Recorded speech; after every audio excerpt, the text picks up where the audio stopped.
Hello everyone, আসসালামু আলাইকুম। আমি আজকে আপনাদেরকে ইলিশ মাছের ঝোল রান্না করে দেখাবো। তবে আজ দুপুরে রান্না করেছিলাম ইলিশ মাছের পাতলা ঝোল আলু বেগুন দিয়ে। তো সেটা সবাই খুব মজা করে খেয়ে নিয়েছে। তো এই যে দেখতে পাচ্ছেন একটা ইলিশ মাছ নিয়েছি, আর এই ইলিশ মাছটাকে আমি খুব সুন্দর করে কেটে ধুয়ে পরিষ্কার করে নিয়েছি। এদিক থেকে মশলা আর তরকারিগুলোও কাটা হয়ে গেছে, আর মশলাগুলোকে আমি আগে থেকে একটু ভিজিয়ে রেখেছিলাম। এতে করে কিন্তু তরকারিটা খুব বেশি ভালো হবে এবং খেতেও মজা লাগবে, একদমই তাজা মশলার মতো। তো সেই জন্য মশলাটাকে খুব ভালো করে মিশিয়ে নিয়েছি। এখন হচ্ছে একটা কড়াই বসিয়ে সেখানে তেল দিয়ে মশলাটাকে খুব সুন্দর করে কষিয়ে নিচ্ছি। যত ভালো করে কষাবেন ততই ভালো হবে। তারপর হচ্ছে মাছগুলোকে দিয়ে দিচ্ছি, ইলিশ মাছ। আর ইলিশ মাছ কিন্তু তাজাই মজা, এটার গ্রান্ট কিন্তু অন্যরকম।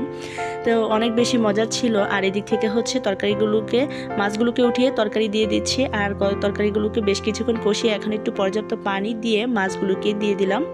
তো একসঙ্গে তরকারি মাছ সব আরও ভালো করে সিদ্ধ হবে। তো এদিক থেকে ঢাকনা দিয়ে ঢেকে দিয়েছি। আর এই যে দেখতে পাচ্ছেন আমার ফাইনাল লুক, অনেক মজা হয়েছে।